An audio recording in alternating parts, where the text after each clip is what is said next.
Assalamualaikum ya kan, selamat malam. Tutorial kali ini saya akan berbagi bagaimana caranya untuk menyambung kabel ya kan, tanpa solder tapi kuat. Karena banyak yang salah cara menyambung kabel ya kan. Nah, di sini alat dan bahan yang perlu kita gunakan tentu saja adalah kabel ya kan, dan isolasi. Nah, pertama-tama kita kupas dulu kabelnya ya kan, kabelnya kita kupas dulu.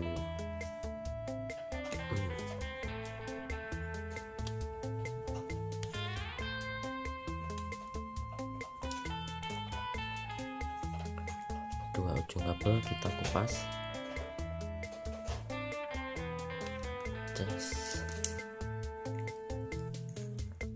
Nah, banyak yang salah tentang cara menyambung kabel ya kan.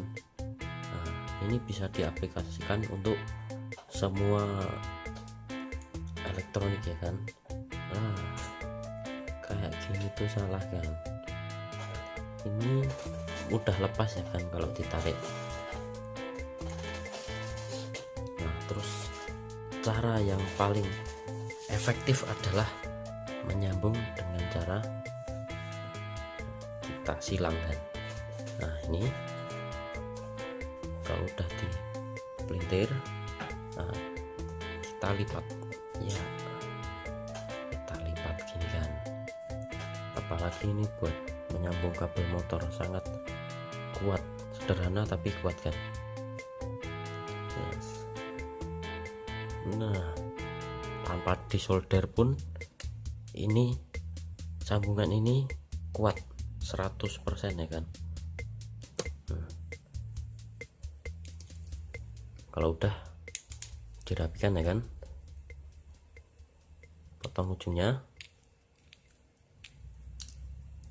Kalau udah dipotong, kita isolasikan.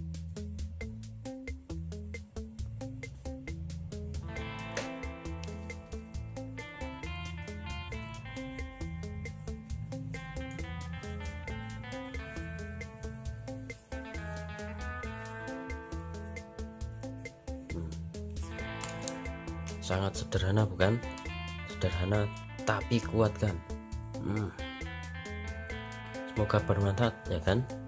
Jangan lupa like, comment, and subscribe ya kan, jika dirasa cara ini sangat bermanfaat untuk kalian. Kalau ada pertanyaan, tulis di kolom komentar ya kan. Oke, sekian dan terima kasih. Terima kasih sudah menonton. Assalamualaikum warahmatullahi wabarakatuh. Selamat mencoba.